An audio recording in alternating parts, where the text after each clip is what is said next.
আজকে আমরা চলে গিয়েছিলাম সুন্দরবনের ইলিশ উৎসবে। কালটা ছিল বর্ষাকাল, তাই সবাই মিলে ঠিক করলাম সুন্দরবন থেকে ঘুরে আসা যাক। তাই প্রথমে ঠাকুরনগর থেকে ট্রেনটা সোজা চলে গেছিলাম দমদম প্ল্যাটফর্মে। তারপর সেখান থেকে নেমে আমরা ক্যানিং লোকাল ট্রেন ধরলাম। ক্যানিং লোকাল এসে দেখতে পেলাম এখানে প্রচুর জমজমাট ভিড়। তো গাছ দেখতেই পাচ্ছ এখানে কতটা ভিড়, আর বুঝতে তো পারছো ইলিশ উৎসব বলে কথা। তো গাছ দেখতে পাচ্ছ কতটা ভিড় এখানে। তারপর টানে 1 ঘন্টা অপেক্ষা করবার আমরা ক্যানিং এসে পৌঁছলাম। তো গাছ দেখতে পাচ্ছ ক্যানিং নেমে দেখতে পেলাম এখানে কতটা ভিড় গাছ দেখতে পাচ্ছ। তারপর আমরা অটোয় করে রওনা দিলাম সেই জায়গার উদ্দেশ্যে। আমরা মোট 5 জনে ছিলাম। আমাদের সঙ্গে ছিল বিশেষ এক জ্ঞানী ব্যক্তি সম্রাট দা, আর ছিল অতীম ভাই, রাজ ভাই আর দীপ ভাই। আবহাওয়াটা ছিল খুবই মনোরম।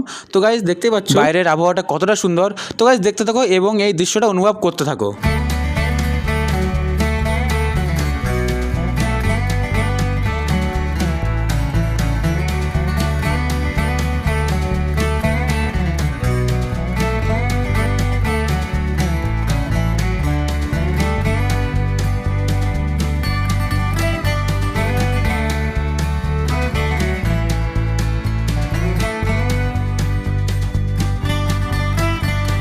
তারপর আমরা আমাদের গন্তব্যস্থলে পৌঁছলাম, যেটা হচ্ছে লঞ্চ ঘাট। গাছ দেখতে পাচ্ছ এখানে কতটা ভিড়। তারপর আমরা আমাদের লঞ্চে প্রবেশ করলাম। গাছ দেখতে পাচ্ছ এটা হচ্ছে আমাদের লঞ্চ। তারপর আমরা ভিতরে প্রবেশ করলাম। ভিতরে প্রবেশ করে দেখতে পেলাম লঞ্চটা ছিল খুবই পরিষ্কার পরিচ্ছন্ন। তো গাছ দেখতে পাচ্ছ এখানে আমাদের জন্য কত সুন্দর করে সাজানো আছে। গাছ দেখতে পাচ্ছ এই যে। আর গাছ লঞ্চে পৌঁছানো মাত্র আমাদের ওয়েলকাম ড্রিঙ্কস দিয়ে আমাদের স্বাগত জানানো হলো। আর গাছ ওয়েলকাম ড্রিঙ্কস শেষ করা মাত্রই আমাদের সকালে লাঞ্চটা তৈরি হচ্ছিল। গাছ দেখতে পাচ্ছ আমাদের লাঞ্চ ছিল লুচি, আলুর দম আর একটা করে মিষ্টি। তো গাছ দেখতে পাচ্ছ কত সুন্দর সাজানো হয়েছে এখানে। তারপর আমরা লুচি খেতে খেতে এই সুন্দর মনোরম দৃশ্যটা আমরা অনুভব করছিলাম। গাছ তোমরাও দেখতে থাকো। তারপর আমাদের সামনে হাজির হলো চিংড়ির পকোড়া। সেটা শেষ করে আমরা একটা স্পটে নেমে পড়েছিলাম। এখানে একটা বাংলো আছে যেটা নাকি রবীন্দ্রনাথ ঠাকুরের পেখন বাংলো নামে পরিচিত। তো গাছ দেখতে পাচ্ছ সেখানে তোমাদের নিয়ে যাচ্ছি। এই সেই জায়গাটা গাছ দেখতে পাচ্ছ পৌঁছে গেলাম। তো গাছ দেখতে পাচ্ছ এখানে কতটা ভিড় আর মনোরম আবহাওয়া। তো গাছ দেখতে থাকো।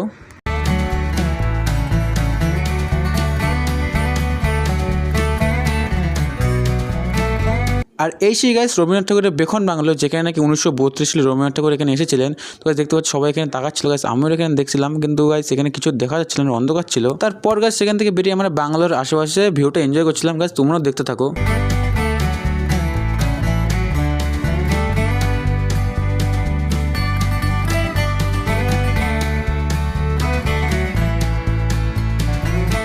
তারপর সেখান থেকে বেরিয়ে আমরা চলেছিলাম হ্যামিল্টন সাহেবের বাংলোতে, যেটা ছিল সম্পূর্ণ কাঠের তৈরি। তারপর বাংলো ঘোরা শেষ করে আমরা আমাদের লঞ্চে এসে পৌঁছালাম এবং সুন্দর দৃশ্য অনুভব করতে করতে আর একটা স্পটে চলে গিয়েছিলাম। তো ততক্ষণ তোমরা এই ভিউর মজাটা অনুভব করতে থাকো।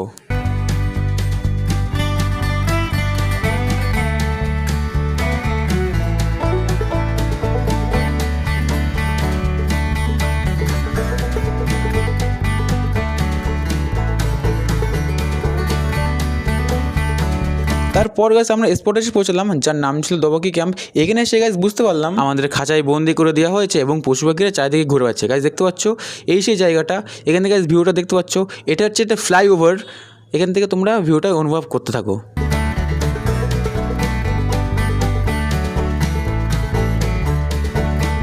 তারপর দোবাকি ক্যাম্প ঘুরে আমরা লঞ্চে এসে পৌঁছালাম এবং দুপুরের খাবারটা তৈরি হয়ে গেছিলো। আমাদের দুপুরের খাবারে ছিল ইলিশ মাছ, ডাল, পটল চিংড়ি, আর ছিল রুই মাছ, চাটনি, পাঁপড় আর মিষ্টি। তারপর গাছ দেখতে পাচ্ছ আমাদের এখানে খাবার সার্ভ করে দেওয়া হচ্ছে। তারপর আমরা আমাদের খাবার নিয়ে বসে বললাম। গাছ দেখতে পাচ্ছি এখানে ইলিশ মাছ, রুই মাছ কিছু সুন্দর সাজিয়ে দেওয়া হয়েছে এবং দেখেই পেট ভরে যাচ্ছে। তারপর গাছ আমরা খাওয়া শুরু করলাম। গাছ দেখতে পাচ্ছ এখানে রুই মাছটা ছিঁড়ে বুঝতে পারলাম এটা খুবই সফট আর মাখের মতো গলে যাচ্ছে। তারপর গাছ দুপুরের খাবার শেষ করে আমরা হোটেল বুক করে নিয়েছিলাম। গাছ দেখতে পাচ্ছ হোটেলটা কতটা বড় এবং রুমটা ছিল খুবই প্রিমিয়াম কোয়ালিটির। গাছ দেখতে পাচ্ছি কিছু সাজানো গোছানো। তারপর রাতে শুরু হয়েছিল ঝুমুর নাচ। গাছ দেখতে পাচ্ছ এই সেই ঝুমুর নাচ কেমন লাগছে অবশ্যই কমেন্ট করে জানাবে।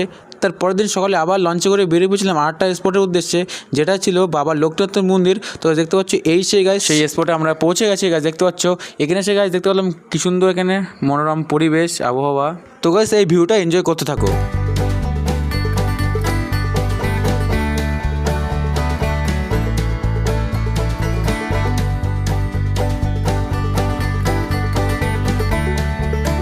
তারপর গাছ সেখান থেকে বেরিয়ে চলেছিলাম লঞ্চে এবং চলে যাচ্ছিলাম আর একটা নতুন স্পটের উদ্দেশ্যে। তো দেখতে পাচ্ছি এই সেই স্পটটা। যার নাম ছিল সজনেখালি। এখানে এসে গাছ দেখতে পেলাম একটা বাদর কি সুন্দর তার বাচ্চাকে আদর করছে গাছ দেখতে পাচ্ছ, এটা দেখতে খুবই ভালো লেগেছে। তো যাই হোক গাইস, আমরা তারপর স্পোর্টের ভিতরে প্রবেশ করলাম। স্পোর্টের ভিতরে প্রবেশ করতে দেখা যাচ্ছে এখানে আমাদের বাঘ স্বাগত জানাচ্ছে নমস্কার দিয়ে। তারপর গাছ দেখি ওইদিকে সবাই ভিড় করছে, ওইখানে গিয়ে বুঝতে পারলাম এখানে অনেকগুলো কচ্ছপ যেটা ছিল সম্পূর্ণ প্লাস্টিকের, এখানে স্ক্যাম হয়েছে গাছ আমার সঙ্গে। তারপরে গাছ কেউ একজন বলে পুকুরে নাকি কচ্ছপ আছে, গাছ পুকুরে গাছ জুম করলাম গাছ কোনো কচ্ছপ দেখতে পেলাম না। দেখতে না পারায় প্লাস্টিকের কচ্ছপ দেখে আমার মনটাকে শান্ত করতে হলো। তারপর সেখান থেকে বেরিয়ে আমরা ওয়াচ টাওয়ারের উদ্দেশ্যে রওনা দিচ্ছিলাম, যেটা ছিল সামনে অবস্থিত। এখানে গাছ দেখতে পেলাম কাচের দুটো বড় বড় অ্যাকোরিয়াম যেটা সম্পূর্ণ খালি ছিল। তারপর গাছ সেখান থেকে বাইরে বেরিয়ে দেখতে পেলাম দুটো আজব প্রাণী যেটা ছিল সম্পূর্ণ প্লাস্টিকের। আর গাছ এই প্রাণীটির নাম আমাকে কমেন্ট করে অবশ্যই জানাবে। তারপর গাছ গাইড আমাদের কি একটা বোঝাচ্ছিল, খেজুর গাছের যেরকম রস পাই এই গাছেরও রস হয়, যেটা দিয়ে মিষ্টি তৈরি হয়, যেটা সুগার ফ্রি। এটা দিয়ে আগেকার মানুষ বাড়ি তারপর গাছ গাইডের বক না শুনে আমরা চলে এসেছিলাম ওয়াচ টাওয়ারে, যেটা ছিল খুবই বড়। গাছ দেখতে পাচ্ছি এটা কতটা বড়। তারপর গাছ আমরা সিঁড়ি বেয়ে আমরা উপরে উঠতে হলো, এটা ছিল খুবই উঁচু। গাছ দেখতে পাচ্ছি এখানে ভিউটা কি সুন্দর দারুণ এসছে। তো ততক্ষণ তোমরা এই ভিউটা অনুভব করতে থাকো।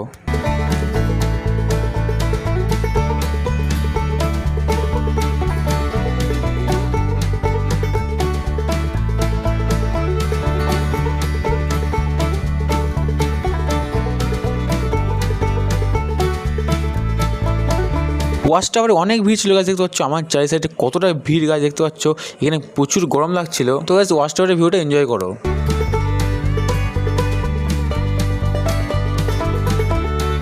তারপর গাছ সেখান থেকে বেরিয়ে আমরা লঞ্চের উদ্দেশ্যে রওনা দিচ্ছিলাম।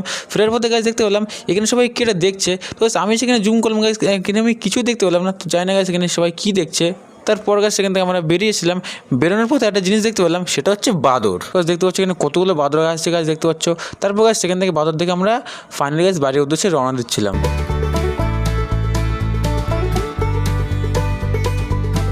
তো গাছ ভিডিওটা কি বন্ধু কেমন লাগছে অবশ্যই আমাকে কমেন্ট করে জানাবে। এরকম ধরনের ভিডিও পেতে হলে আমাদের চ্যানেল সাবস্ক্রাইব করতে একদমই ভুলবে না। চলো গাছ, টাটা বাই।